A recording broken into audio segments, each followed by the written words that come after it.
राधे राधे दोस्तों, आज हम आपको सुनाएंगे सकट चौथ व्रत की कथा। अगर आप हमारे चैनल पर नए हैं तो प्लीज़ हमारे चैनल अपनी संस्कृति को लाइक करें, सब्सक्राइब करें और शेयर करें। दोस्तों, इस वर्ष सकट चौथ का व्रत आज यानी 21 जनवरी दिन शुक्रवार को है। इस दिन निर्जला व्रत रखा जाता है, भगवान गणेश जी की पूजा की जाती है और चंद्रमा के दर्शन करने के बाद ही व्रत को तोड़ा जाता है। सकट चौथ की पूजा के समय सकट चौथ व्रत की कथा का श्रवण करना बहुत जरूरी होता है। इसके सुने बिना व्रत का फल नहीं मिलता है, व्रत की भी पूरा नहीं होता है। ऐसी धार्मिक मान्यता है। व्रत कथा श्रवण करने से ही व्रत के महत्व का पता चलता है। आइए जानते हैं सकट चौथ की व्रत कथा क्या है और गणेश जी की पूजा की महिमा क्या है। दोस्तों, सकट चौथ यानी संकष्टी चतुर्थी से संबंधित कई कथाएं प्रचलित हैं, जिसमें भगवान गणेश जी का अपने माता पिता की परिक्रमा करने वाली कथा, नदी किनारे भगवान शिव और माता पार्वती की चौपड़ खेलने वाली कथा, एक कुम्हार के जो आमा पकने की कथा प्रमुख रूप से शामिल हैं। इसमें एक देवरानी जेठानी वाली भी कथा बहुत सुनाई जाती है। अगर आप ये कथा सुनना चाहते हैं तो ये भी हमारे चैनल पर उपलब्ध है। आज हम आपको सकट चौथ पर तिलकुट से संबंधित गणेश जी की एक और कथा के बारे में बताएंगे।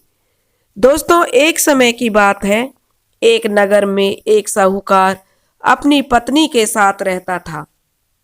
वे दोनों पूजा पाठ दान नहीं करते थे। एक दिन साहूकारनी अपनी पड़ोसन के घर गई। वहां वह पूजा कर रही थी। उस दिन सकट चौथ थी। साहूकारनी ने पड़ोसन से सकट चौथ के बारे में पूछा तो उसकी पड़ोसन ने बताया कि आज सकट चौथ का व्रत है। इस दिन गणेश जी की पूजा कर रही हूँ, क्योंकि इस दिन निर्जला व्रत करके और जिनके बेटे होते हैं उनके लिए यह व्रत रखा जाता है। साहूकारनी ने उससे सकट चौथ व्रत के लाभ के बारे में जानना चाहा तो पड़ोसन ने उसे गणेश जी की कृपा से व्यक्ति को पुत्र, धन, धान्य, सुहाग सब चीज प्राप्त होता है, उसको सारी जानकारी साहूकारनी को बता दी। इस पर साहूकारनी ने कहा कि वह माँ बनेगी तो सवा सेर तिलकुट जरूर करेगी, क्योंकि अभी तक उसके कोई औलाद नहीं है और सब लोग उसे बांझ कहकर ताने मारते हैं। अगर मेरे संतान होगी तो मैं सवा सेर के तिलकुट बनाकर बांटूंगी, सकट चौथ व्रत रखूंगी। गणेश जी ने उसकी मनोकामना सुन ली और उसको 1 साल के अंदर ही पूरा कर दिया। अब वह गर्भवती हो गई। अब साहूकारनी की लालसा बढ़ गई। उसने कहा कि उसे बेटा हुआ तो 2.5 सेर तिलकुट करेगी। गणेश जी की कृपा से उसे पुत्र हुआ। तब उसने सवा सेर तिलकुट नहीं बांटा और कहा कि यदि उसके बेटे का विवाह हो जाएगा तब वह 5.25 सेर तिलकुट करेगी, यानी उसका बेटा बड़ा हो जाए और उसकी शादी पर वह यह भार उतार देगी। गणेश जी के आशीर्वाद से उसके लड़का बड़ा होने लगा और लड़का विवाह योग्य हो गया। विवाह योग्य होने पर उसका विवाह भी तय हो गया। लेकिन साहूकारनी ने कभी ना सकट का व्रत रखा और ना ही तिलकुट का प्रसाद बांटा। साहूकारनी के इस आचरण पर गणेश जी ने उसे सबक सिखाने की सोची। जब उसके लड़के का विवाह हो रहा था तब गणेश जी ने अपनी माया से उसे एक पीपल के पेड़ पर बैठा दिया। अब सभी लोग वर को खोजने लगे। वर नहीं मिलने से, क्योंकि दूल्हा गायब हो गया, सब लोग उसे ढूंढने लगे। अब जब दूल्हा नहीं मिला तो शादी कैसे होगी, इसलिए विवाह नहीं हुआ। एक दिन जिस लड़की के साथ उस लड़के की शादी होने वाली थी, वह लड़की जो साहूकार की होने वाली बहू थी, अपनी सहेलियों के साथ जंगल में दुर्वा लेने गई।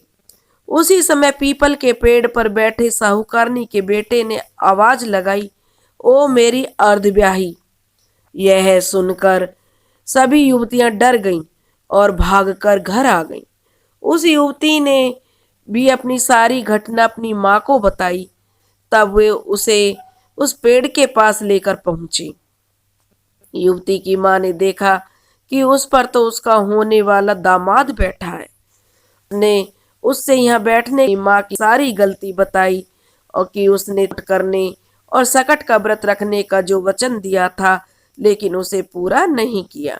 इससे सकट देव महाराज नाराज हो गए हैं और उन्होंने ही मुझे इस स्थान पर लाकर बैठा दिया है। यह बात सुनकर युवती की माँ साहूकारनी के पास गई और उसे सारी बात बताई। तब उसने अपनी गलती का एहसास हुआ। तब उसने कहा कि हे सकट महाराज, उसका बेटा घर आ जाएगा तो 2.5 मन का तिलकुट करेगी। गणेश जी ने उसे फिर एक मौका दिया। लड़का घर आ गया और उसका विवाह भी पूरे विधि विधान के साथ संपूर्ण हुआ। उसके बाद साहूकारनी ने अपने बेटे और बहू का बहुत आदर सत्कार किया, उनका गृह प्रवेश कराया, सारे रीति रिवाज करवाए। उसके बाद साहूकारनी ने 2.5 मन का तिलकुट किया और सकट देवता का व्रत रखा। उसने कहा, हे सकट देव, मैं अब आपकी महिमा समझ गई हूँ। आपकी कृपा से ही मुझे संतान की प्राप्ति हुई और मेरी संतान आपकी कृपा से ही सुरक्षित है। इसलिए अब मैं सदैव तिलकुट करूंगी और सदैव सकट का व्रत रखूंगी। उसके बाद उस नगर में सकट चौथ का व्रत तिलकुट धूमधाम से होने लगा। सब औरतें जिनको बेटे होते हैं या जिनको औलाद नहीं है, सब सकट देवता का व्रत रखने लगी। हे सकट देवता, जिनको संतान नहीं है उनको संतान सुख देना, जिनके धन नहीं है उन्हें धन सुख देना, और जो लोग बीमार हैं उन्हें काया का सुख देना, जो लोग अनपढ़ हैं विद्या चाहते हैं उन्हें विद्या सुख देना। इस प्रकार सकट देव के व्रत रखने की बहुत महिमा होती है।